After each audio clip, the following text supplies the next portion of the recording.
Hi అండి. అరటి తొక్క ఎందుకి పనికిరాదని పడేస్తూ ఉంటాం కదండీ! చాలా యూజ్‌ఫుల్‌గా ఉపయోగపడుతుంది. ఇలా అరటి తొక్కని తీసుకొని కొంచెం పసుపు, కొంచెం పేస్ట్ వేసుకోవాలి.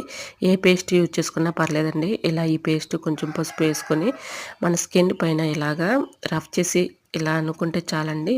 మన స్కిన్ అనేది చక్కగా మెరిసిపోతుంది. సో, యూజ్ అవుతుందనుకుంటే తప్పకుండా ట్రై చేయండి. టిప్ అయితే 100% వర్క్ అవుతుంది.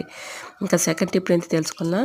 కొబ్బరి చిప్పలు ఉంటాయి కదండీ! కొబ్బరి చిప్పలు 2 తీసుకొని ఇలా ఏదైనా ఒక బిర్యానీ బాక్స్ లాంటిది తీసుకొని దానిలో ఇలాగా కొబ్బరి చిప్పలను పెట్టుకొని ఇలా వాటర్ పోసుకొని ఓవర్ నైట్ అంతా ఇలాగ ఫ్రిడ్జ్‌లో ఉంచేసుకోవాలి. డీప్ ఫ్రిడ్జ్‌లో పెట్టుకున్న తర్వాత ఉదయం కల్లా ఇలాగా ఐస్ అయితే గడ్డ కడుతుంది కదండీ! ఇలాగ మనకి ఈ వేసవి కాలంలో సమ్మర్‌లో ఎక్కువగా వేడిగాలులు వస్తూ ఉంటాయి కదండీ! ఏసీ, కూలర్ లేకపోయినా ఇలాగ ఏదైనా ఒక మందపు క్లాత్ తీసుకొని దీనిపైన ఇలాగా ఈ కొబ్బరి చిప్పలను పెట్టేసుకుంటే మంచి కూలింగ్ అనేది వస్తుంది. సో, యూజ్ అవుతుందనమాట.